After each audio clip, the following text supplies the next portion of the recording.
Assalamualaikum warahmatullahi wabarakatuh. Salam sejahtera bagi kita semua.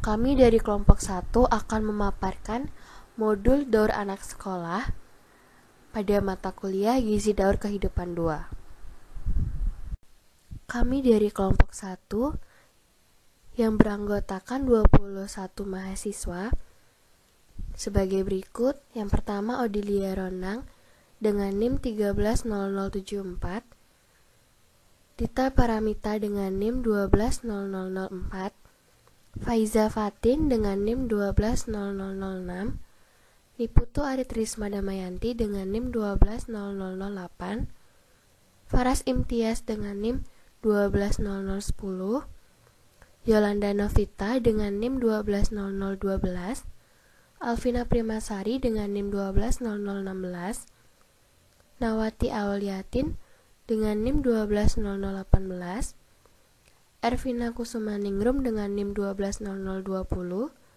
Inayatut dengan NIM 120022, Kantisari Putri Rizky dengan NIM 120024. Anggota selanjutnya yaitu Tanesa Nur Ramadhani dengan NIM 120026, Rifka Laila Nisrina dengan NIM 120028, Ilva Amanati dengan NIM 120030, Erina Arum dengan NIM 120032, Anissa Namira dengan NIM 120034, Febia Farhan dengan NIM 120036, Salsabila Yuka dengan NIM 130038, Putri Andini dengan NIM 130040, Devi Aprianti dengan 14042, dan yang terakhir Eosri Anindita dengan NIM 130046. Pada pemaparan ini yang akan kami bahas yaitu yang pertama pengertian anak sekolah, yang kedua karakteristik anak sekolah, yang ketiga penilaian status gizi anak sekolah, yang keempat masalah gizi, yang kelima adalah kebutuhan zat gizi mikro, yang keenam kebutuhan zat gizi makro, yang ketujuh kebutuhan cairan dan serat, yang kedelapan rekomendasi menu, yang kesembilan mitos dan fakta, dan yang terakhir tips sehat. Pengertian anak sekolah. Anak usia sekolah merupakan masa peralihan dari anak menjadi dewasa dan merupakan kelanjutan dari masa bayi dan prasekolah. Berdasarkan pembagian tahapan perkembangan anak, terdapat dua masa perkembangan pada anak usia sekolah, yaitu masa kanak-kanak tengah atau middle childhood dan masa kanak-kanak akhir atau pre-adolescence. Masa kanak-kanak tengah ini terjadi pada usia 6 hingga 9 tahun. Pada masa ini, terjadi perubahan yang signifikan dalam emosional dan kognitif. Anak-anak mulai mandiri, mulai menghabiskan lebih banyak waktu jauh dari orang tua, dan mulai memperluas hubungan sosial. Masa kanak akhir antara anak perempuan dan anak laki-laki berbeda. Anak perempuan mengalami masa ini pada usia 9 hingga 11 tahun. Sementara pada laki-laki, masa ini terjadi saat usia 10 hingga 12 tahun. Masa ini merupakan masa menyempurnakan perkembangan anak dan periode untuk mempersiapkan menghadapi tugas-tugas pertumbuhan pubertal dan tugas-tugas perkembangan masa remaja. Selanjutnya, karakteristik anak sekolah. Yang pertama merupakan perkembangan fisik. Perkembangan fisik merupakan segala perkembangan yang berkaitan dengan tinggi badan, berat badan, otak, proporsi, serta bentuk tubuh. Perkembangan fisik pada masa usia sekolah ini tidak secepat pada masa sebelumnya, namun lebih konsisten. Tinggi anak usia sekolah biasanya bertambah antara 5 hingga 6 cm setiap tahunnya. Dan biasanya, perempuan akan terlihat lebih tinggi daripada anak laki-laki pada masa kanak-kanak tengah. Perkembangan proporsi tubuh pada awal masuk sekolah dasar umumnya masih belum seimbang. kepala masih terlalu besar bila dibandingkan dengan anggota tubuh lainnya. Namun, seiring berjalannya waktu, lambat laun anggota tubuh yang kurang seimbang menjadi berkembang secara harmonis. Pertumbuhan otak pada anak usia sekolah dasar sudah mulai menyamai ukuran orang dewasa. Hal ini dapat diartikan bahwa pertumbuhan otak pada masa ini sudah mendekati sempurna. Maka dari itu, anak-anak pada usia sekolah perlu mengkonsumsi makanan dengan zat gizi yang cukup dan meningkatkan interaksi dengan lingkungan sekitar agar pertumbuhan otaknya dapat maksimal. Selanjutnya, persentase lemak tubuh pada masa usia sekolah ini juga meningkat. Lemak tubuh perempuan sudah mencapai minimal 16%, sedangkan pada laki-laki persentase lemak tubuhnya sudah mencapai 13%. Hal ini menyebabkan komposisi tubuh anak perempuan dan anak laki-laki berbeda, di mana anak laki-laki lebih dominan akan massa otot, sementara pada anak perempuan lebih dominan akan massa lemak. Kekuatan otot, koordinasi, otorik, dan stamina semakin meningkat pada masa ini, sehingga anak pada usia ini cenderung mengalami perkembangan motorik yang cukup pesat. Yang kedua, perkembangan motorik. Perkembangan motorik merupakan perkembangan kontrol pergerakan badan melalui koordinasi aktivitas saraf pusat, saraf tepi, dan otot. Hal ini dapat menggambarkan derajat penguasaan keterampilan koordinasi otot, keseimbangan, dan persepsi visual. Pada usia 6 tahun, anak telah mengalami peningkatan ketangkasan dan mampu menjelaskan objek dengan gambar. Pada usia 7 tahun, anak mulai lancar membaca dan menulis serta selalu antusias terhadap hal-hal baru. Pada usia 8 hingga 9 tahun, anak mulai mengalami kecepatan dan kehalusan aktivitas motorik dan mulai memiliki keterampilan individu. Pada usia 10 hingga 12 tahun, terjadi perubahan postur tubuh akibat pubertas dan mereka juga telah mampu membantu aktivitas rumah tangga seperti menyapu, mengepel, mencuci piring, dan lain sebagainya. Akan tetapi, tidak semua anak memiliki perkembangan motorik yang sama. Hal ini disebabkan terdapat banyak faktor yang dapat mempengaruhi perkembangan motorik anak. Di antaranya adalah sistem vestibular yang berfungsi sebagai pengatur keseimbangan, pertumbuhan otot, perkembangan dan pertumbuhan fungsi endokrin, serta lingkungan sekitar yang suportif dan mendukung perkembangan anak. Yang ketiga merupakan perkembangan psikososial. Perkembangan psikososial merupakan perubahan dan stabilitas dalam emosi, kepribadian, dan hubungan sosial yang dapat mempengaruhi fungsi kognitif dan fisik pada anak usia sekolah. Stimulus dan rangsangan tertentu diperlukan untuk perkembangan psikososial yang optimal. Menurut Erik Erikson, tahap perkembangan psikososial anak usia sekolah adalah industri versus inventory, di mana pada tahap ini anak memiliki kemampuan untuk menghasilkan karya, berinteraksi, dan berprestasi dalam belajar, serta membangun hubungan dengan orang terdekat, akan meluas mencakup teman sekolah dan guru. Hubungan sosial menjadi sumber pendukung penting bagi anak. Terdapat beberapa karakteristik perilaku anak usia sekolah yang normal atau produktif, yaitu menyelesaikan tugas yang diberikan, mempunyai rasa bersaing, senang berkelompok dengan teman sebaya, dan mempunyai sahabat, serta berperan dalam kegiatan kelompok. Perkembangan psikososial akan terganggu apabila orang tua salah mendidik, sehingga karakteristik anak akan mengalami penyimpangan, seperti anak menarik diri, suka mengganggu, sulit berkonsentrasi, tingkah laku mundur dari tahap usianya, dan sebagainya.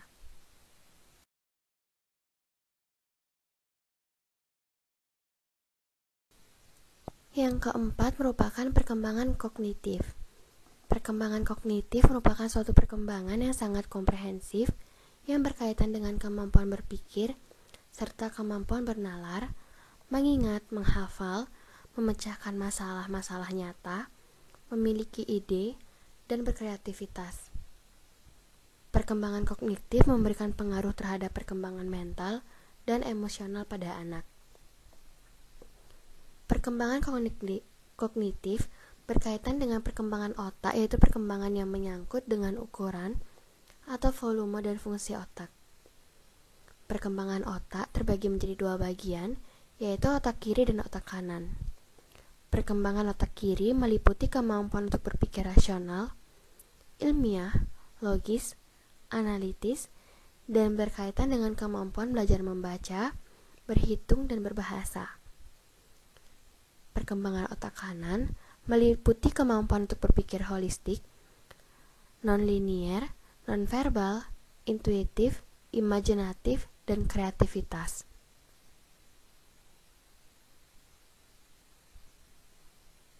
Tujuan perkembangan kognitif berorientasi pada kemampuan berpikir yang dikenal dengan istilah taksonomi Bloom, ranah kognitif.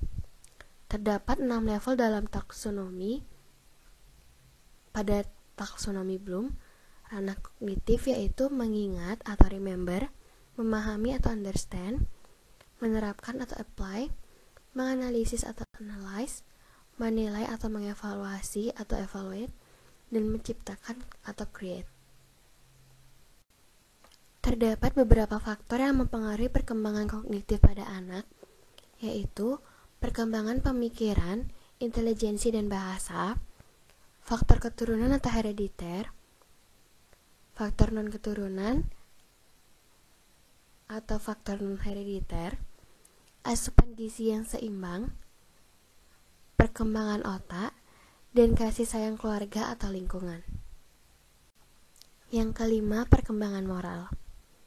Perkembangan moral adalah suatu tindakan atau perbuatan seseorang tentang yang salah atau benar, dan baik atau buruk untuk bertindak sesuai dengan kebiasaan anggota suatu budaya yang dapat diamati dari perbuatan sehari-harinya. Contoh perkembangan moral adalah anak mampu untuk mengucapkan terima kasih kepada orang lain dan meminta maaf apabila berbuat salah. Perkembangan moral yang terjadi pada anak antara lain, anak dapat membedakan suatu perbuatan yang dilakukan baik atau buruk. Anak memiliki ketaatan otomatis terhadap peraturan tanpa penalaran ataupun penilaian. Serta, anak mulai mempertimbangkan keadaan tertentu yang berkaitan dengan suatu pelanggaran moral. Yang keenam merupakan perkembangan spiritual. Spiritual adalah kepercayaan akan adanya kekuatan non-fisik yang lebih besar dari kekuatan sendiri. Suatu kesadaran yang menghubungkan seseorang kepada Tuhan. Kecerdasan spiritual digunakan untuk membedakan yang baik atau buruk, serta membayangkan kemungkinan yang belum terwujud dan membuat seorang rendah hati. Pada anak usia sekolah, terdapat 2 tahap perkembangan spiritual, yaitu tahapan mitos faktual. Kenyataan spiritual adalah keyakinan yang diterima oleh suatu kelompok keagamaan, sedangkan hayalan adalah pemikiran dan gambaran yang terbentuk dalam pikiran anak. Pada perkembangan ini, orang tua dan tokoh agama membantu anak untuk membedakan antara kenyataan dan hayalan. Yang ketiga, penilaian status gizi anak sekolah. Penilaian status gizi adalah interpretasi dari data yang didapatkan dengan menggunakan berbagai metode untuk mengidentifikasi populasi atau individu yang beresiko atau dengan status gizi buruk. Penilaian status gizi pada dasarnya merupakan proses pemeriksaan keadaan gizi seseorang dengan cara mengumpulkan data penting, baik yang bersifat objektif maupun subjektif, untuk kemudian dibandingkan dengan baku yang telah tersedia. Pemantauan status gizi anak mempunyai tujuan untuk mengetahui secara dini masalah gizi yang dihadapi dan tindak lanjut penanggulangannya, meningkatkan kondisi atau performance dari anak sekolah, serta meningkatkan kepedulian pihak terhadap kondisi anak-anak usia sekolah. Ada beberapa cara dalam menilai status gizi seseorang, yaitu secara langsung dengan melakukan pemeriksaan pengukuran antropometri, atau secara tidak langsung dapat dilaksanakan dengan survei konsumsi makanan, statistik vital, dan faktor ekologi. Pengukuran secara langsung. Antropometri berasal dari kata antropos dan metos. Antro artinya tubuh dan met artinya ukuran. Jadi, antropometri gizi merupakan berhubungan dengan berbagai macam pengukuran dimensi tubuh dan komposisi tubuh. Dari berbagai tingkat umur dan tingkat gizi, berbagai jenis ukuran tubuh antara lain berat badan, tinggi badan, lingkar lengan atas, dan tabel lemak di bawah kulit. Antropometri gizi digunakan untuk mengukur status gizi dari berbagai keseimbangan antara asupan protein dan energi. Pada pengukuran ini, terdapat 4 jenis indeks antropometri, yaitu BB per U, TB per U, BB per TB, dan IMT per U. Indeks BB per U. Massa tubuh sangat sensitif terhadap perubahan-perubahan yang mendadak, misalnya karena penyakit infeksi, penurunan nafsu makan, atau jumlah makanan yang dikonsumsi. Saat kondisi normal, yaitu ketika keadaan kesehatan baik dan keseimbangan antara konsumsi dan kebutuhan zat gizi terjamin, berat badan berkembang mengikuti pertambahan umur. Sebaliknya, jika dalam keadaan abnormal, terdapat 2 kemungkinan perkembangan berat badan, yaitu dapat berkembang lebih cepat atau lebih lambat dari keadaan normal. Keunggulan indeks BB per U adalah baik untuk mengukur status gizi akut atau kronis, sangat sensitif terhadap perubahan-perubahan kecil, dan dapat mendeteksi kegemukan atau overweight. Indeks BB per U juga memiliki kelemahan, yaitu dapat mengakibatkan interpretasi status gizi yang keliru jika terdapat edema atau asites. Di daerah tradisional yang masih terpencil, umur sering sulit ditaksir secara tepat karena pencatatan umur yang belum baik, serta memerlukan data umur yang akurat, terutama untuk anak di bawah usia 5 tahun. Indeks TB per U. Tinggi badan merupakan parameter antropometri yang menggambarkan keadaan pertumbuhan. Pada keadaan normal, tinggi badan tubuh seiring dengan pertambahan umur. Pertumbuhan tinggi badan tidak seperti berat badan, relatif kurang sensitif terhadap masalah kekurangan gizi dalam waktu yang singkat. Pengaruh defisiensi zat gizi terhadap pertumbuhan tinggi badan akan terlihat dalam waktu yang relatif lama atau status gizi masa lalu. Indeks BB per TB. Berat badan memiliki hubungan yang linier dengan tinggi badan. Dalam keadaan normal, perkembangan berat badan akan searah dengan pertumbuhan tinggi atau badan dengan kecepatan tertentu. Indeks BB per TB memiliki keunggulan, yaitu tidak memerlukan data umur dan dapat membedakan proporsi badan gemuk, normal, dan kurus. Namun, indeks BB per TB juga memiliki beberapa kelemahan, seperti tidak dapat memberikan gambaran seperti pendek, normal, atau tinggi menurut umurnya, karena faktor umur tidak dipertimbangkan. Untuk selanjutnya, indeks IMT per U.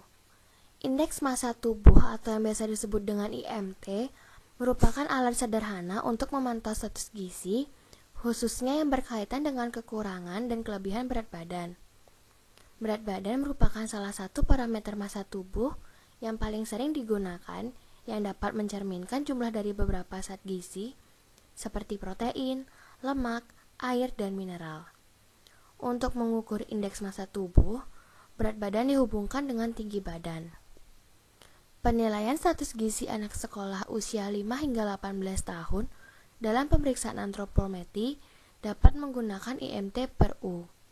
Namun, untuk anak di bawah 5 tahun, penilaian status gizi menggunakan indeks IMT/U tidak akurat, karena jumlah lemak tubuh akan berubah seiring dengan pertumbuhan dan perkembangan tubuh seseorang. Jumlah lemak tubuh pada lelaki dan perempuan juga berbeda selama pertumbuhan. Oleh karena itu, pada anak-anak dianjurkan untuk mengukur berat badan berdasarkan nilai persentil yang dibedakan atau jenis kelamin dan usia. Berikut cut-off Z-score menurut PMK nomor 2 tahun 2020 tentang standar antropometri anak. Dapat dilihat pada tabel berikut. Selanjutnya, penilaian status gizi dengan biokimia. Penilaian status gizi dengan biokimia adalah pemeriksaan spesimen yang diuji secara laboratoris yang dilakukan pada berbagai macam jaringan tubuh. Jaringan tubuh yang digunakan antara lain darah, urin, tinja, juga beberapa jaringan tubuh seperti hati dan otot. Metode ini digunakan sebagai suatu pertanda bahwa kemungkinan akan terjadi keadaan malnutrisi yang lebih parah. Banyak gejala klinis yang kurang spesifik, maka penentuan kimia dapat lebih banyak menolong untuk menentukan kekurangan gizi yang spesifik. Pada anak-anak, terdapat terjadi gangguan antara lain anemia, defisiensi besi, kurang energi protein, dan kurang vitamin A, sehingga spesimen yang perlu diuji antara lain hemoglobin, serum besi, serum protein, albumin, prealbumin, vitamin A plasma, dan vitamin A hati. Selanjutnya, secara klinis. Penilaian status gizi secara klinis merupakan pemeriksaan fisik untuk mengetahui ada tidaknya gangguan kesehatan yang dihubungkan dengan ketidakcukupan zat gizi. Metode ini dilakukan dengan bantuan perabaan, pendengaran, penglihatan, dan lain-lain. Macam-macam pemeriksaan klinis.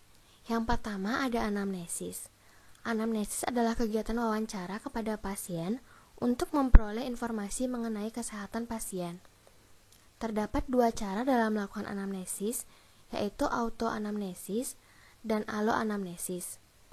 Autoanamnesis adalah wawancara langsung kepada pasien karena pasien dianggap mampu melakukan tanya jawab.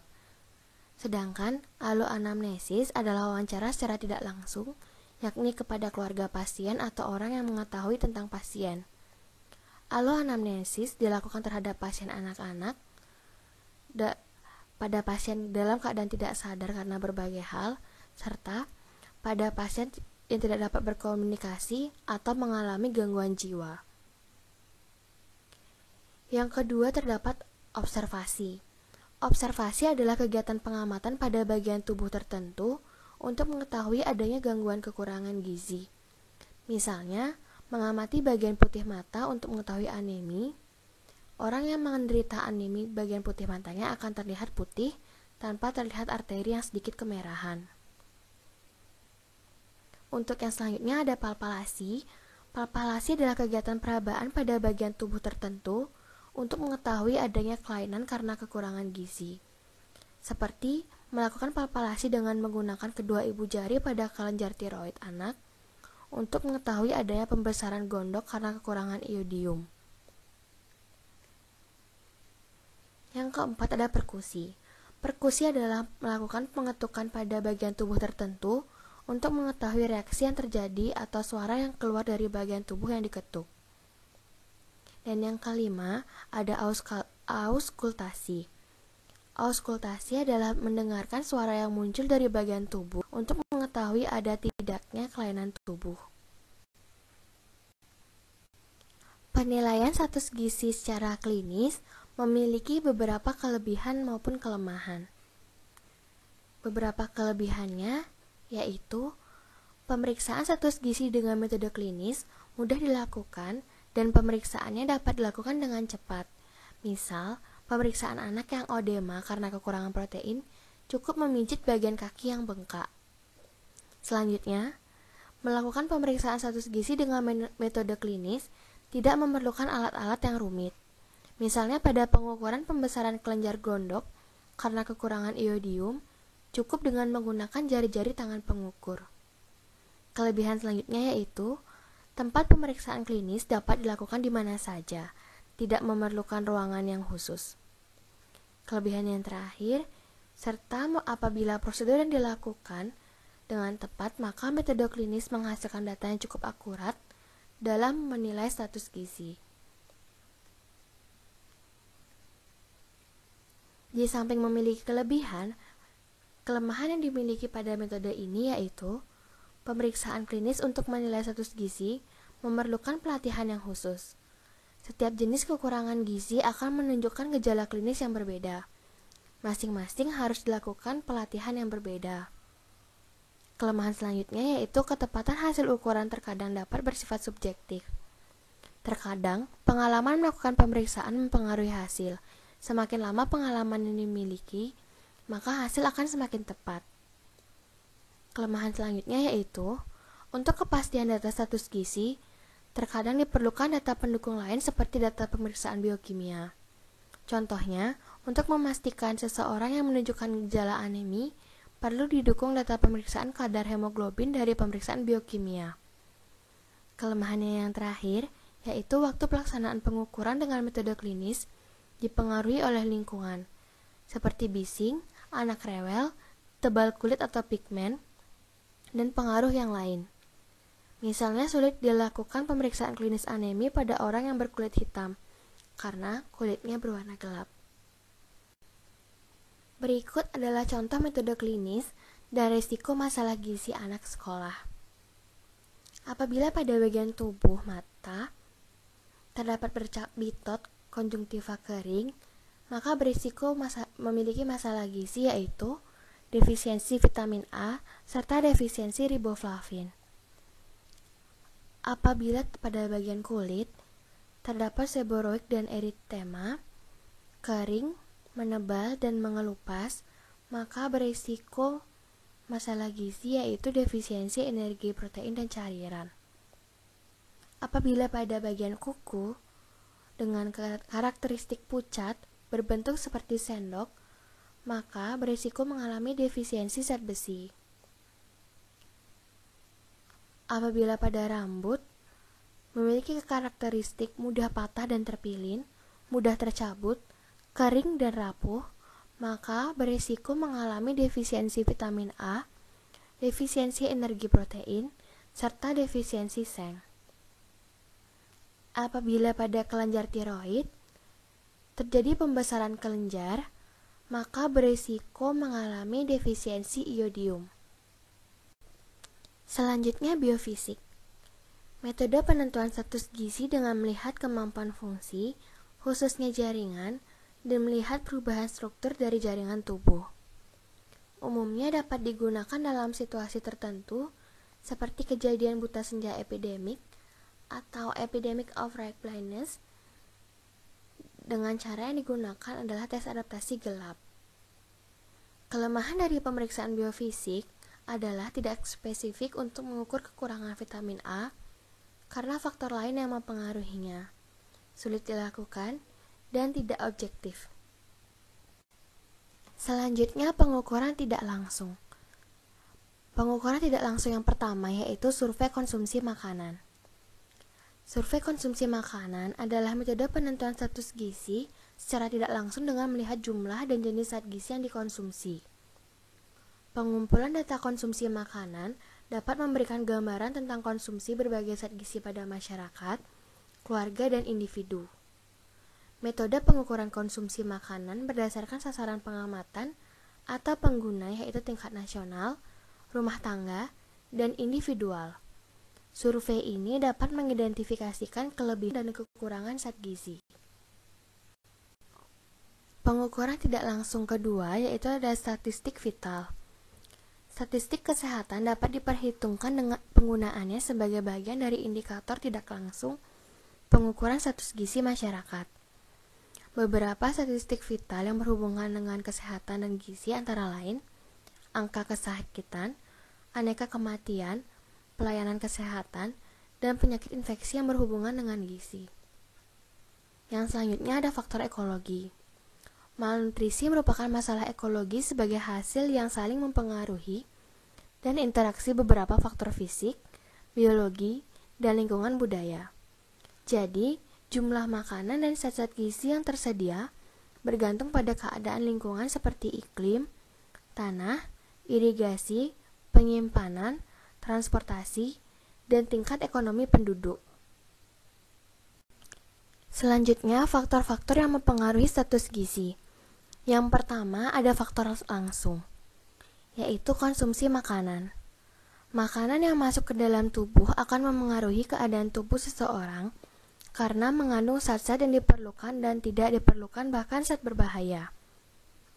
Anak yang mendapatkan asupan makanan atau energi kurang berpeluang 2.872 kali mengalami status gizi tidak normal dibandingkan dengan anak sekolah yang mendapatkan asupan makanan atau energi cukup.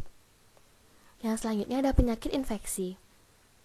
Anak terkena penyakit infeksi memiliki nafsu makan yang buruk, sehingga tidak akan ada asupan gizi yang masuk ke dalam tubuh dan asupan makanan tidak dapat dimanfaatkan secara optimal dalam tubuh dibandingkan anak yang tidak pernah terkena penyakit infeksi. Selanjutnya faktor tidak langsung. Yang pertama ada pendapatan keluarga. Keluarga dengan pendapatan tinggi akan memiliki daya beli makanan yang tinggi, sehingga keluarga dapat menyediakan makanan lebih beragam dan mempertimbangkan kualitas makanan yang baik, sehingga dapat menunjang status gizi anak menjadi lebih baik. Faktor tidak langsung yang kedua yaitu pengetahuan orang tua. Pengetahuan orang tua terhadap zat gizi akan mempengaruhi makanan yang disediakan untuk anak yang akan mempengaruhi makanan-makanan yang masuk ke dalam tubuh dan diserap oleh tubuh. Apabila pengetahuan orang tua terhadap gizi tidak baik, maka makanan yang disediakan untuk anak pun tidak akan baik untuk tumbuh kembang anak, dan begitu pun sebaliknya. Pengetahuan orang tua didasari atas pendidikannya.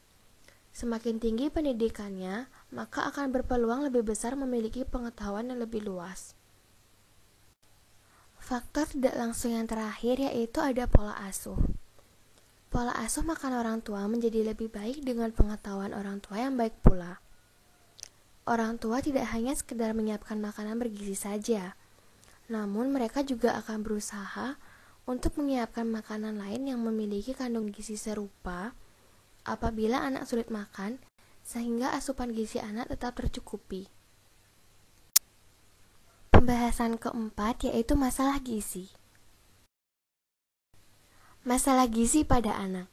Anak usia sekolah memiliki kebutuhan zat gizi yang lebih banyak untuk mendukung pertumbuhan, perkembangan, dan aktivitasnya. Kekurangan gizi pada anak dapat berdampak buruk pada pertumbuhan dan perkembangannya. Masih tingginya prevalensi anak pendek, obesitas, anemia, dan lain-lain menunjukkan bahwa masalah gizi di Indonesia merupakan masalah kronis yang berkaitan dengan kemiskinan, rendahnya pendidikan, serta kurang memadainya pelayanan dan kesehatan lingkungan. Macam-macam masalah gizi pada anak yaitu kurang energi protein atau KEP, gangguan akibat kekurangan yodium atau GAGI, kurang vitamin A, gizi kurang, gizi lebih, cacingan, karies gigi, dan anemia.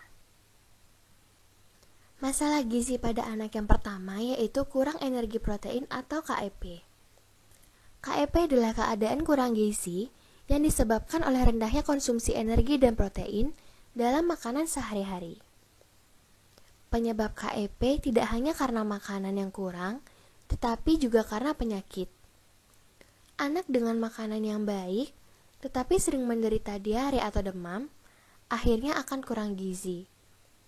Demikian pada anak yang makanannya tidak cukup, maka daya tahan tubuhnya dapat melemah dan mempengaruhi nafsu makan sehingga menderita kurang gizi.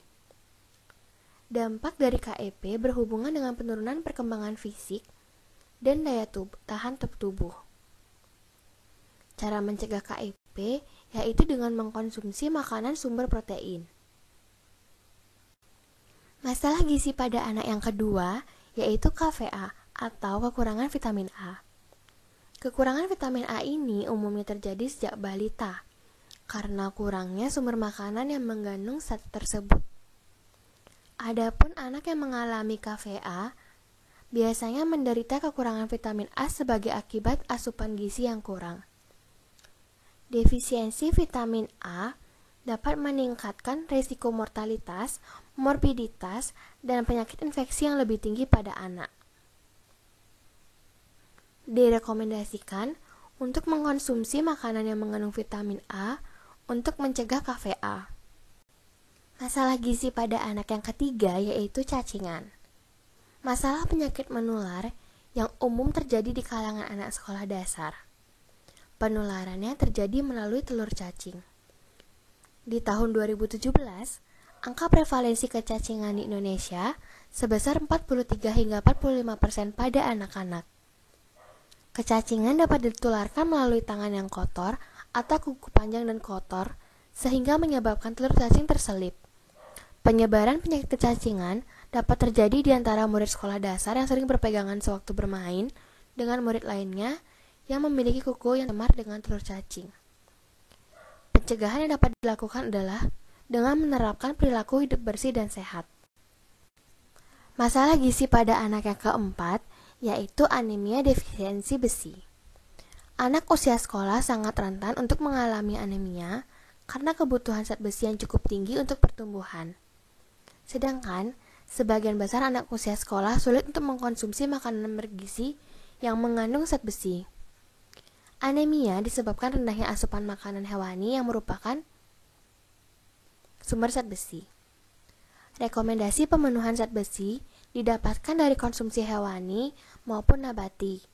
Namun, perlu diketahui bahwa sumber pangan nabati memiliki proporsi absorpsi yang lebih rendah bila dibandingkan dengan zat besi yang berasal dari sumber pangan hewani. Masalah gizi pada anak yang kelima, yaitu karies gigi.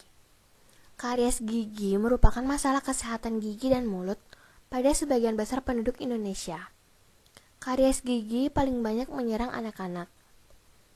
Karies gigi dapat mempengaruhi nafsu makan dan intake gizi sehingga dapat mengakibatkan gangguan pertumbuhan yang pada akhirnya akan mempengaruhi status gizi anak.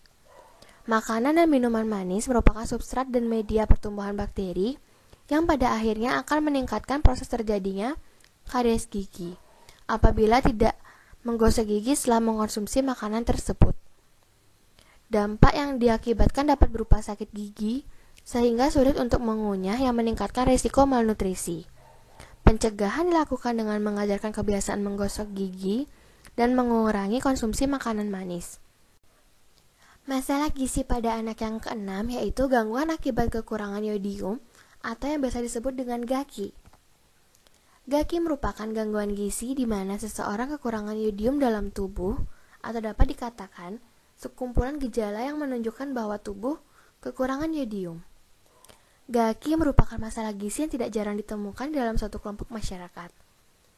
Kekurangan yodium dapat mengurangi pula kualitas dan juga mempengaruhi kelangsungan hidup.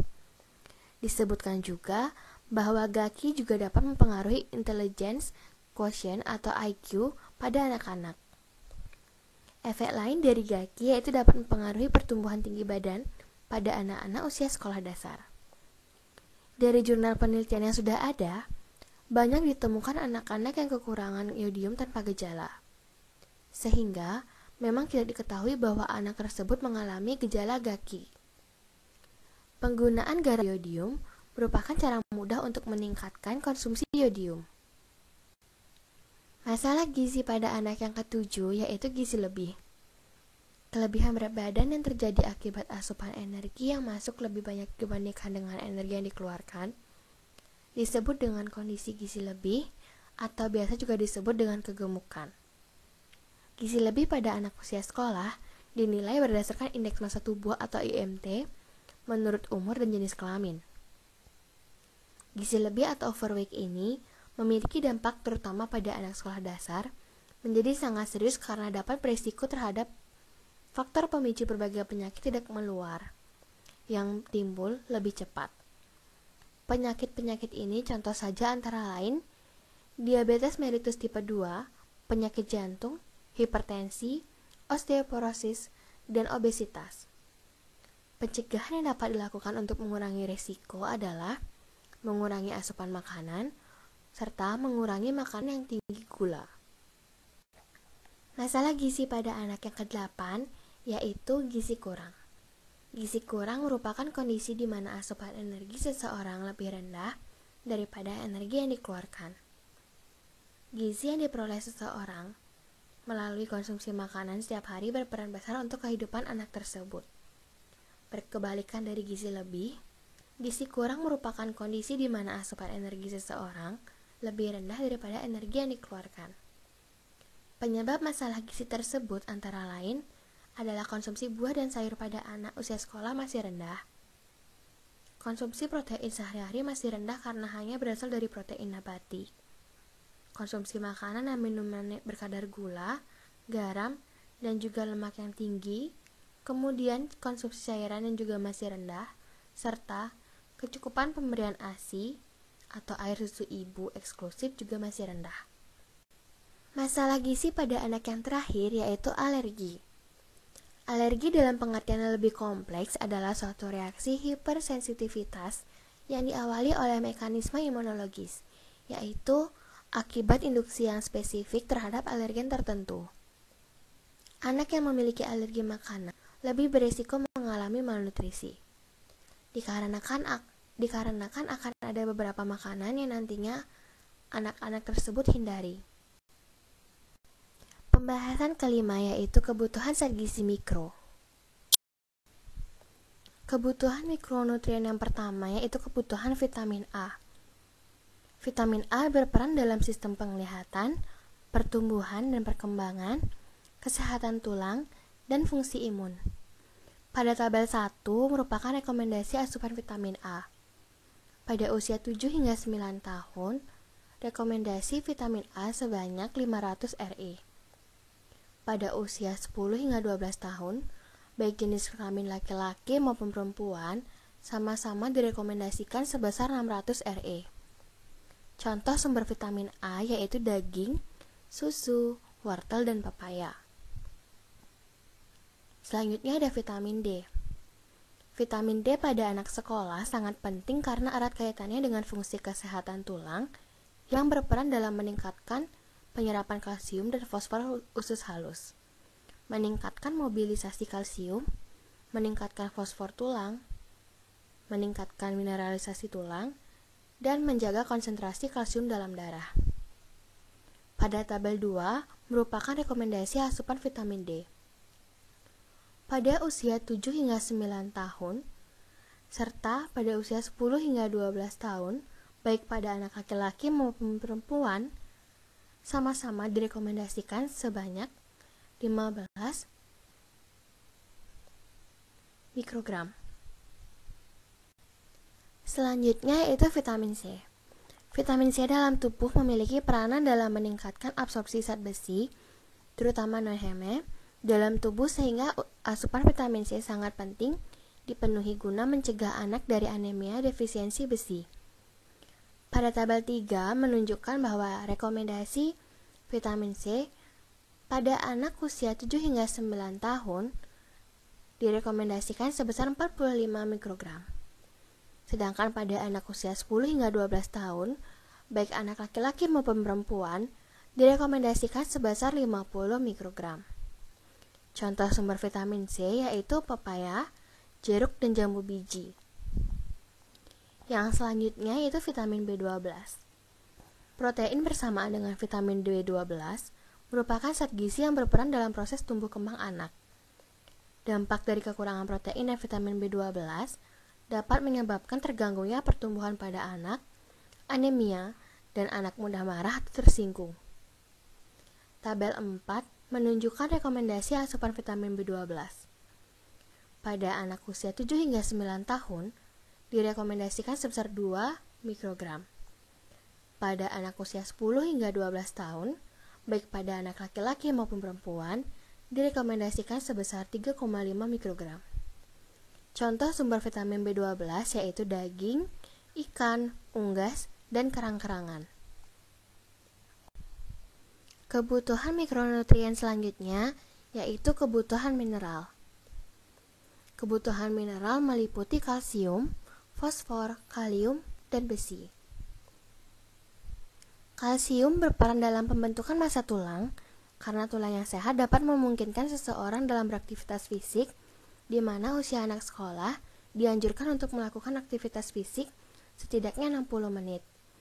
Kekurangan kalsium dapat berakibat pada tubuh menjadi mudah lelah sehingga tidak dapat melakukan aktivitas fisik yang lama. Kalsium bersama dengan protein berperan penting dalam memelihara otot, memelihara saraf, dan menjaga kesehatan tulang. Untuk mencegah terjadinya kekurangan kalsium, dapat dilakukan dengan mengkonsumsi sumber makanan yang tinggi kandungan kalsium dan dibarengi dengan konsumsi vitamin D yang cukup serta protein yang seimbang, seperti susu serta olahannya, sayuran, kacang-kacangan, biji-bijian, dan ikan beserta tulangnya. Berdasarkan rekomendasi asupan mineral menurut AKG 2019, anak usia 4 hingga 6 tahun serta 7 hingga 9 tahun direkomendasikan sebesar 1000 mg. Pada anak usia 10 hingga 12 tahun, baik anak laki-laki maupun perempuan, direkomendasikan sebanyak 1200 mg. Untuk selanjutnya, fosfor. Fosfor menjadi mineral penting dalam jaringan tubuh, mengembangkan fungsi otot dan sel-sel darah merah, sehingga fosfor berkaitan dengan metabolisme tubuh yang berguna dalam efektivitas kinerja tubuh untuk lebih optimal dan dalam peningkatan daya tahan. Fosfor baik untuk kesehatan gigi, termasuk dalam tindakan praerupsi yang bertujuan untuk kesempurnaan enamel dan dentin atau gigi pada umumnya. Kurangnya fosfor dalam anak akan berakibat pada kurang energi, pertahanan tubuh dan pola otak, sehingga dapat berbahaya bagi perkembangan kesehatan fisik. Fosfor dapat diperoleh dari makanan yang tinggi protein serta tinggi kalsium, seperti biji-bijian atau biji labu, daging, ikan seperti ikan gabus, susu dan produknya, ayam, telur, dan sebagainya. Berdasarkan AKG 2019, anak usia 4 hingga 6 tahun serta 7 hingga 9 tahun direkomendasikan mengkonsumsi fosfor sebanyak 500 mg. Pada anak usia 10 hingga 12 tahun, baik anak laki-laki maupun perempuan, direkomendasikan sebesar 1250 mg. Untuk selanjutnya ada kalium. Tingginya asupan natrium pada usia sekolah, karena usia tersebut cenderung lebih menyukai jajanan, dikhawatirkan akan berdampak pada kenaikan tekanan darah di usia kurang dari 20 tahun. Mengkonsumsi kalium yang cukup akan meningkatkan konsentrasi di dalam cairan intraseluler, sehingga cenderung menaikkan cairan di bagian ekstraseluler dan menurunkan tekanan darah. Kalium dapat bersumber dari sayur dan buah yang dikonsumsi sehari-hari, seperti pisang, kentang, alpukat, tomat, anggur, dan jeruk. Namun, kebiasaan makan yang kurang baik merupakan faktor utama terjadinya asupan kalium yang kurang. Berdasarkan AKG 2019, anak usia 4 hingga 6 tahun direkomendasikan mengkonsumsi kalium sebanyak 2.700 mg. Pada anak usia 7 hingga 9 tahun direkomendasikan sebanyak 3.200 mg. Pada anak usia 10 hingga 12 tahun pada jenis kelamin laki-laki direkomendasikan sebanyak 3.900 mg, dan pada anak perempuan direkomendasikan sebanyak 4.400 mg. Mineral yang terakhir yaitu besi. Prevalensi anemia anak umur 5 hingga 12 di Indonesia adalah 26%. Kekurangan zat besi berakibat anak menjadi lesu, cepat lelah, dan tidak bersemangat sehingga dapat mengakibatkan menurunnya konsentrasi belajar. Anak usia sekolah, prasekolah, dan sekolah yang mengalami anemia defisiensi besi juga dapat mengganggu proses tumbuh kembang serta akan memudahkan anak terserang penyakit. Pemenuhan zat besi dapat dilakukan dengan mengkonsumsi makanan tinggi besi, baik produk hewani seperti daging, unggas, hati, maupun nabati seperti sayuran hijau seperti bayam. Mengkonsumsi sumber vitamin C juga dianjurkan karena dapat membantu meningkatkan absorpsi zat besi. Pada anak usia 4 hingga 6 tahun, serta anak usia 7 hingga 9 tahun dianjurkan mengkonsumsi zat besi sebanyak 10 mg. Sedangkan pada anak usia 10 hingga 12 tahun, baik pada laki-laki maupun perempuan, direkomendasikan mengkonsumsi zat besi sebanyak 8 mg. Pembahasan keenam yaitu kebutuhan zat gizi makro. Zat gizi makro yang dibutuhkan yaitu energi, protein, karbohidrat, dan lemak. Zat gizi makro yang pertama yaitu energi. Kebutuhan gizi anak sekolah relatif lebih besar daripada anak di bawahnya, karena pertumbuhan lebih cepat terutama penambahan tinggi badan. Perbedaan kebutuhan gizi anak laki-laki dan perempuan dikarenakan anak laki-laki lebih banyak melakukan aktivitas fisik sehingga membutuhkan energi lebih banyak. Berdasarkan AKG 2019, kebutuhan energi pada anak sekolah periode middle childhood sebesar 1.600 kilokalori. Sedangkan kebutuhan energi periode pre-adolescence pada laki-laki sebesar 2.000 kilokalori dan pada perempuan sebesar 1.900 kilokalori. Kebutuhan energi pada periode anak sekolah harus mencukupi fase pertumbuhan dan cadangan protein mereka.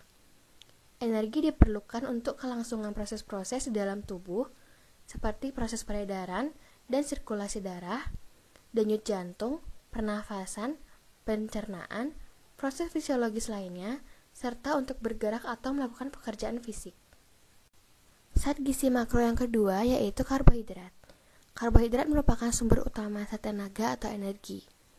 Di dalam tubuh setiap 1 gram karbohidrat dapat memberikan energi sebesar 4 kilokalori. Karbohidrat berfungsi sebagai sumber utama energi, pertumbuhan dan aktivitas, serta membentuk jaringan tubuh bersama protein. Pada umumnya, karbohidrat terdiri dari karbohidrat sederhana, yaitu monosakarida dan disakarida, serta karbohidrat kompleks seperti polisakarida yang meliputi pati, glikogen, dan selulosa. Sumber karbohidrat sederhana adalah berbagai jenis tepung dan gula, sedangkan sumber karbohidrat kompleks adalah padi-padian misalnya seperti beras, jagung, dan gandum.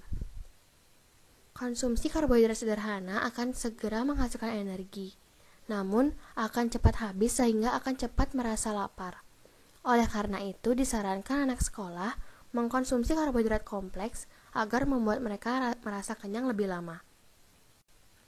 Berdasarkan AKG 2019, kebutuhan karbohidrat pada anak sekolah periode middle childhood sebesar 250 gram. Sedangkan kebutuhan energi periode pre-adolescence pada laki-laki sebesar 300 gram dan pada perempuan sebesar 280 gram. Rekomendasi kebutuhan lemak dianjurkan sebesar 45 hingga 65% dari total energi. Kekurangan karbohidrat pada anak sekolah dapat menyebabkan mudah lelah, mudah terkena infeksi, dan kurang konsentrasi. Konsumsi karbohidrat sederhana pada anak sekolah, terutama gula, sebaiknya dibatasi 4 sendok makan setiap hari. Hal ini karena kelebihan energi tersebut akan disimpan dalam bentuk lemak, sehingga dapat menimbulkan kegemukan atau obesitas. Di samping itu, gula sederhana juga dapat menyebabkan anak mengalami karies gigi. Zat gizi makro yang ketiga yaitu protein. Protein terdiri atas beberapa asam amino yang digabungkan oleh ikatan peptida. Protein merupakan zat gizi makro yang sangat penting bagi pertumbuhan dan perkembangan anak sekolah. Zat gizi makro ini berfungsi sebagai bahan bakar dalam tubuh. Selain itu, protein juga berfungsi sebagai zat pembangun dan pengatur.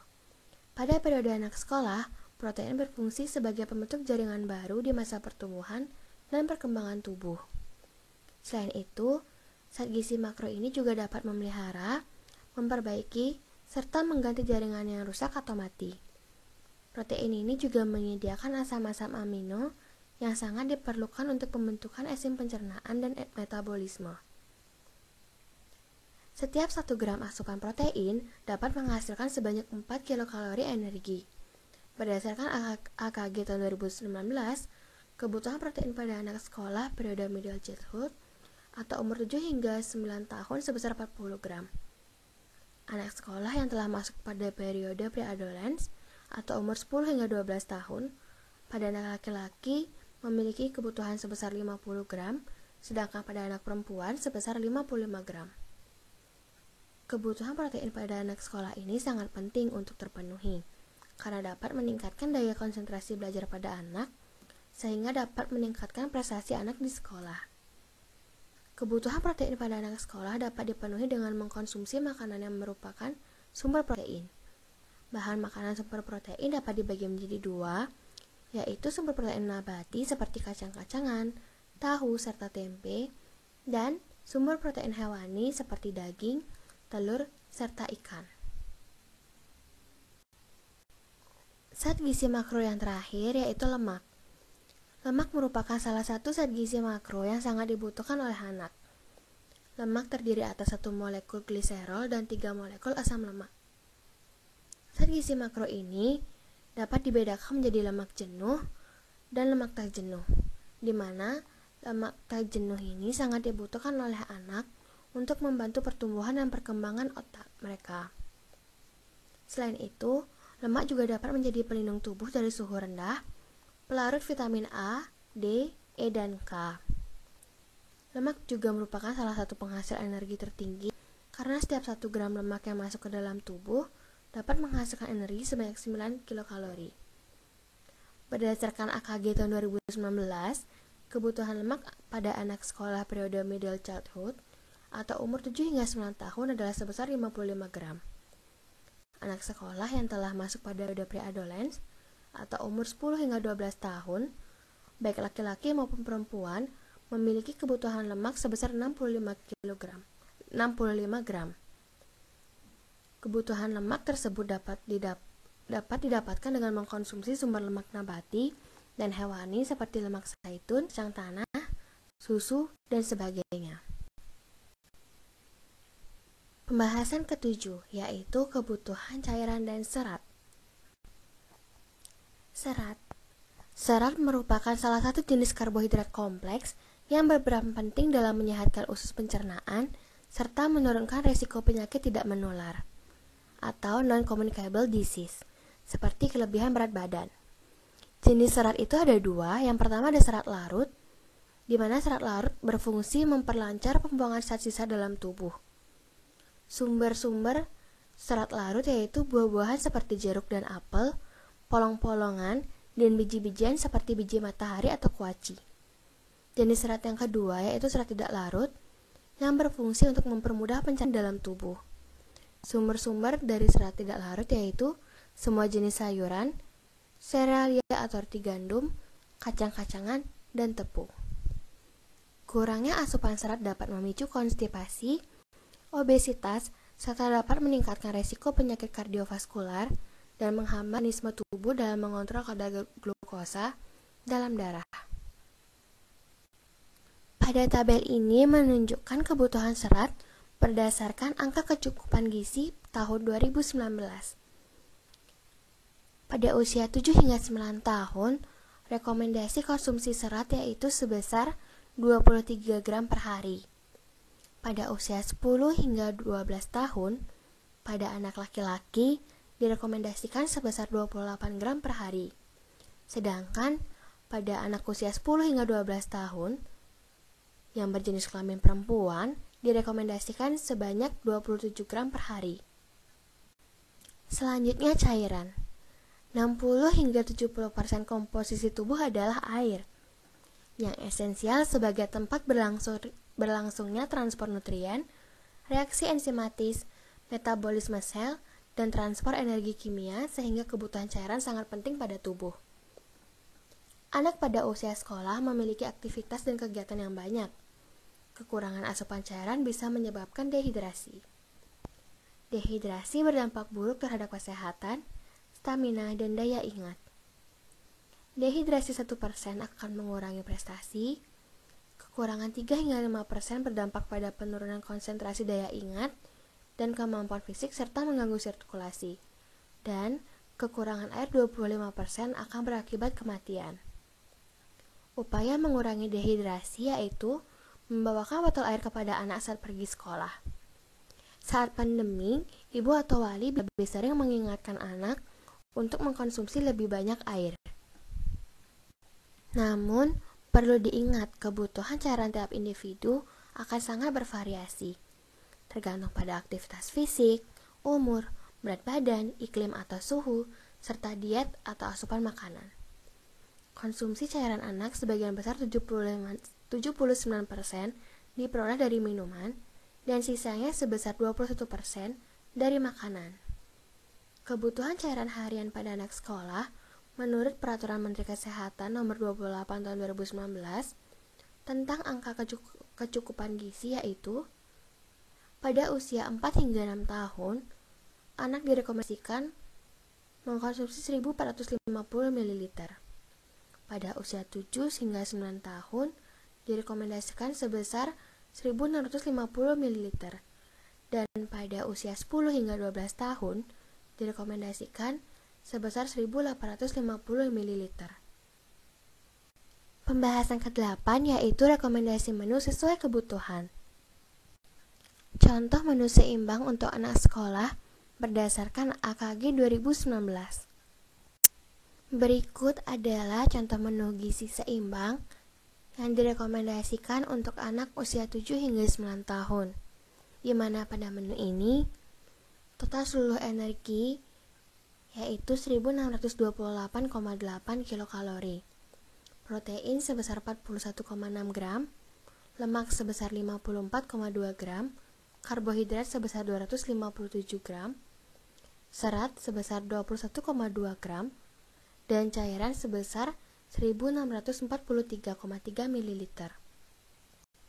Untuk selanjutnya, menu ini merupakan menu gizi seimbang yang disarankan pada anak perempuan usia 10 hingga 12 tahun, di mana dari menu ini didapatkan energi sebesar 1895,2 kilokalori, protein sebesar 54,2 gram, lemak sebesar 67,2 gram, karbohidrat sebesar 280,9 gram, serat sebesar 25,2 gram, dan cairan sebesar 1853,9 ml. Dan selanjutnya ada tabel menu gizi seimbang yang dianjurkan kepada anak laki-laki berusia 10 hingga 12 tahun.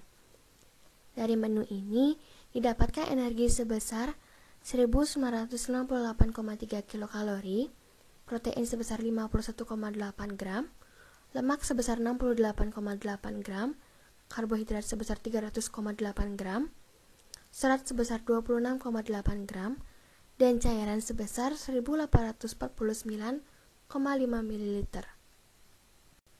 Dan selanjutnya ada pesan gizi seimbang untuk anak sekolah, yaitu yang pertama, biasakan makan 3 kali sehari, yaitu pagi, siang, malam bersama keluarga.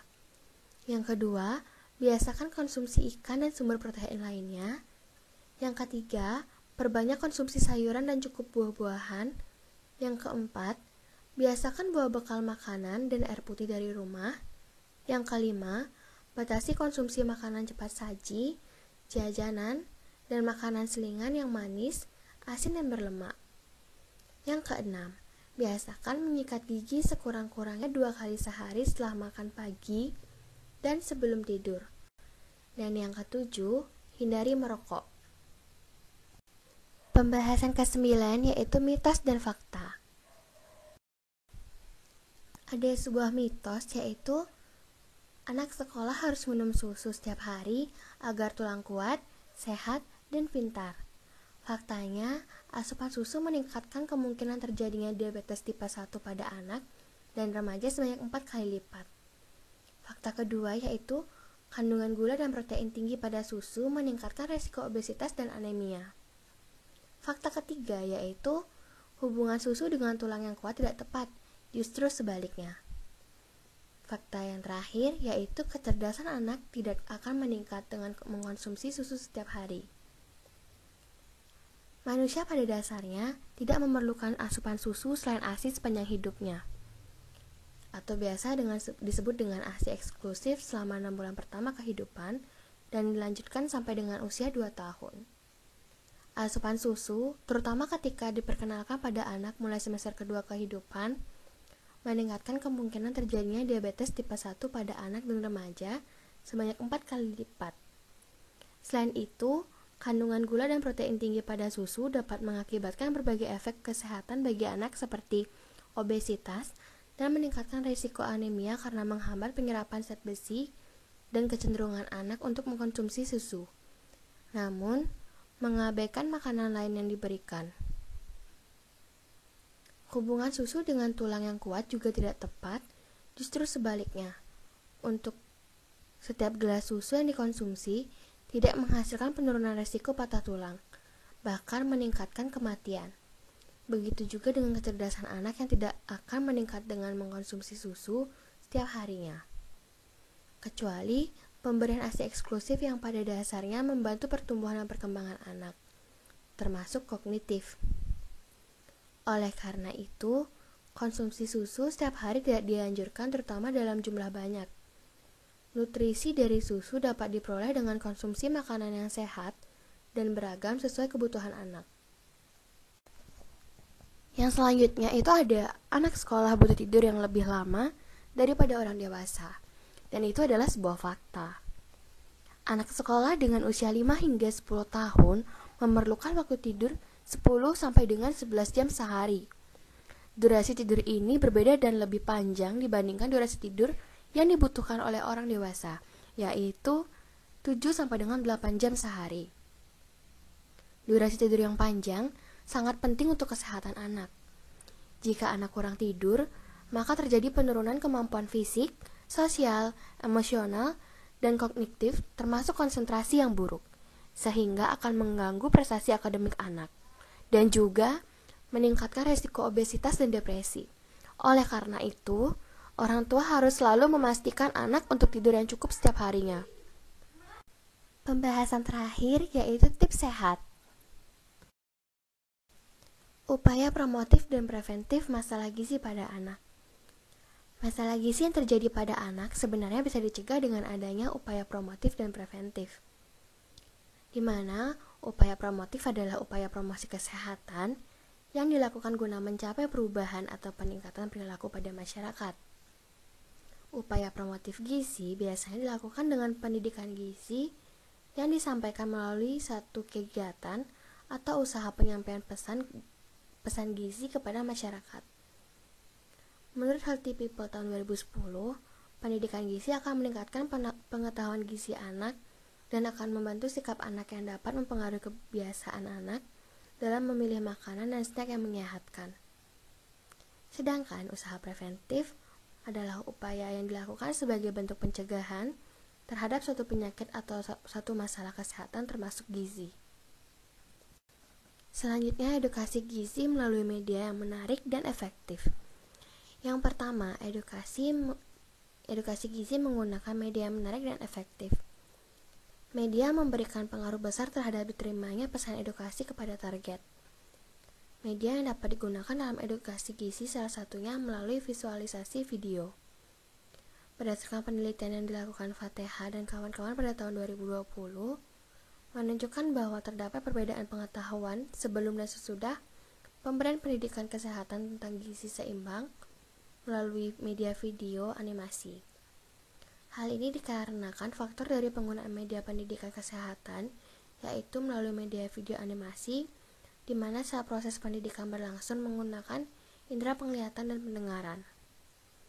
Dan yang kedua itu melalui game edukasi.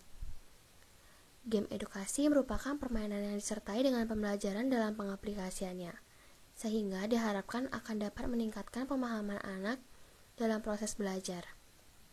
Karena pada usia sekolah, anak akan cenderung lebih tertarik dengan permainan yang mudah dimainkan, dengan warna-warni cerah, serta gambar animasi yang menarik perhatian. Dengan begitu, anak akan lebih mudah dalam memahami dan mengingat materi yang diberikan. Selanjutnya adalah prioritas terhadap 1000 HPK. Masalah gizi pada anak sekolah merupakan salah satu masalah dalam daur kehidupan manusia. Di mana, jika kita lihat masalah-masalah ini merupakan sebuah siklus. Dalam upaya penanggulangan masalah gizi pada daur kehidupan, perlu adanya pemutusan rantai sehingga masalah akan teratasi. Semakin dini kita mencegah, maka hasil yang diperoleh akan semakin baik. Upaya yang bisa dilakukan sebagai bentuk pemutus siklus ini seperti benahi gizi yang merupakan suatu singkatan dari B. Berikan tablet tambah darah pada ibu hamil dan remaja putri. E. Edukasi gizi keluarga melalui pemberdayaan kearifan lokal. N. Nutrisi ibu hamil dan balita kurus. A. Akses air bersih sanitasi lingkungan yang tersedia dan memenuhi syarat kesehatan. H. Hidup sehat dimulai dari diri sendiri. I.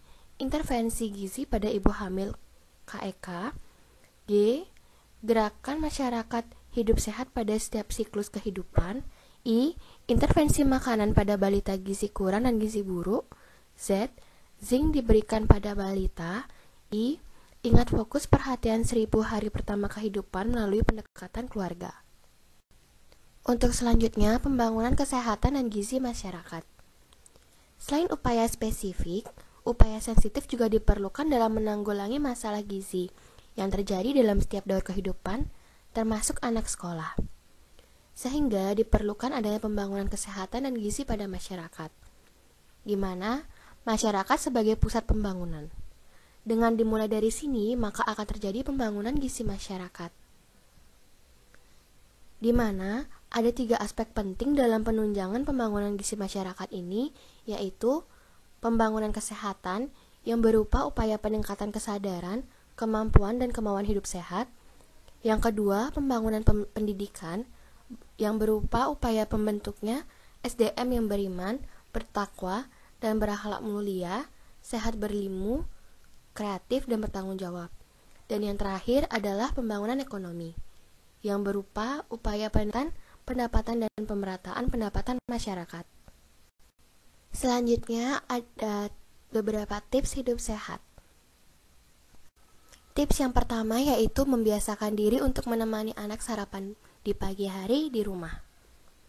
Kebiasaan melewatkan sarapan dapat menyebabkan peningkatan risiko obesitas. Penelitian yang dilakukan pada anak sekolah dasar terkait pengaruh dari sarapan menyatakan bahwa terjadi peningkatan performa secara mental pada anak yang terbiasa sarapan. Sarapan di rumah memiliki efek yang lebih baik pada performa mental anak dibandingkan jika sarapan di sekolah saat jam istirahat. Kebiasaan untuk melewatkan sarapan juga berdampak buruk bagi anak. Anak yang terbiasa melewatkan sarapan memenuhi 40% kebutuhannya dari konsumsi jajanan. Kebiasaan melewatkan sarapan juga berhubungan dengan rendahnya asupan serat, folat, besi, dan kalsium anak. Penelitian di Jepang menyatakan terdapat hubungan yang kuat antara kebiasaan sarapan orang tua dengan kebiasaan sarapan anak. Jika orang tua terbiasa untuk melewati sarapan, maka anak akan mengikuti hal tersebut. Tips yang kedua yaitu biasakan makan mengikuti piring makanku. Porsi dalam sekali makan diusahakan mengikuti pedoman piring makanku. Setengah dari piring adalah sayuran dan buah-buahan, sepertiga dari piring adalah lauk hewani dan nabati, dan 2/3 dari piring adalah sumber karbohidrat. Piring makanku juga menganjurkan makan bahwa porsi sayuran harus lebih banyak dari porsi buah, dan porsi makanan pokok lebih banyak dari porsi lauk pauk. Tips yang ketiga yaitu pemilihan jajanan yang aman. Berikut beberapa cara untuk memilih jajanan yang aman adalah: hindari membeli makanan di tempat kurang bersih dan hindari membeli makanan pada pedagang yang tidak memperhatikan praktik kebersihan diri seperti kuku kotor, memegang makanan dengan tangan, dan lain sebagainya. Cara yang kedua yaitu hindari mengkonsumsi makanan yang berwarna mencolok. Selalu perhatikan bau atau penampakan makanan, pastikan tidak berlendir atau berjamur. Dan cara yang terakhir yaitu saat memilih jajanan kemasan, perhatikan label makanan dan keadaan kemasan masih baik. Tips yang keempat yaitu ajak anak untuk melakukan aktivitas fisik. Aktivitas fisik tidak harus selalu berupa olahraga. Segala macam aktivitas seperti bermain juga termasuk dalam melakukan aktivitas fisik. Dengan melakukan aktivitas fisik secara rutin, kita dapat menyeimbangkan antara pemasukan dengan pengeluaran zat gizi. Selain itu, Aktivitas fisik juga mampu menstimulasi pertumbuhan fisik serta emosional anak. Yang selanjutnya ada aktivitas pada periode umur 7 hingga 8 tahun atau tepatnya untuk anak sekolah dasar kelas 1 dan kelas 2. Latihan dilakukan untuk memperbaiki postur tubuh. Aktivitas yang dapat dilakukan adalah aktivitas yang menggunakan otot besar seperti lengan, tungkai, perut punggung. Melatih keseimbangan, melatih kelincahan, dan skill sederhana. Beberapa contohnya adalah melompat-lompat, membungkuk, permainan lempar tangkap, menginterpretasikan nyanyian dengan gerakan, aktivitas di halaman terbuka seperti menjelajah, dan kombinasi lari lompat. Berikutnya aktivitas pada periode umur 9 tahun atau lebih tepatnya usia anak sekolah kelas 3. Mulailah melibatkan aktivitas yang lebih memerlukan banyak gerakan dan gabungan dari beberapa gerakan. Aktivitas ini seperti lari, lompat, latihan senam, belajar menendang bola, bermain basket, atau berenang. Selanjutnya, aktivitas pada periode umur 10 hingga 11 tahun, atau lebih tepatnya, usia anak sekolah dasar kelas 4 dan kelas 5. Aktivitas pada periode umur ini melibatkan otot besar, aktivitas yang berubah temponya, dan mengembangkan koordinasi gerakan. Permainan dengan lawan bermain seperti lomba sepak bola atau basket sederhana, baik untuk melatih naluri anak. Selanjutnya, aktivitas pada periode umur 12 hingga 13 tahun, atau lebih tepatnya sekolah dasar kelas 6. Pada periode ini, aktivitas fisik dilakukan dengan tujuan untuk meningkatkan keterampilan yang sudah dibangun pada masa-masa sebelumnya. Tips yang terakhir yaitu, ajarkan anak untuk melakukan hygiene personal. Mengajarkan anak terkait kebersihan personal perlu dilakukan sejak dini. Kebersihan personal perlu dilakukan dan dibiasakan. Perilaku ini mampu untuk mencegah terkena berbagai macam penyakit. Beberapa contoh hygiene personal yang perlu dilaksanakan adalah 1. Mencuci tangan dengan sabun dan air bersih. Yang kedua, menggunakan air bersih setiap hari. Yang ketiga, mandi 2 kali sehari. Yang keempat, menyikat gigi. Yang kelima, menggunakan jamban yang sehat. Dan terakhir adalah menggunting kuku seminggu sekali. Remember, when your body is hungry, it wants nutrients, not calories. Sekian presentasi dari kelompok 1. Mohon maaf apabila terdapat kesalahan kata maupun dalam penyampaian materi. Dan atas perhatiannya kami ucapkan terima kasih.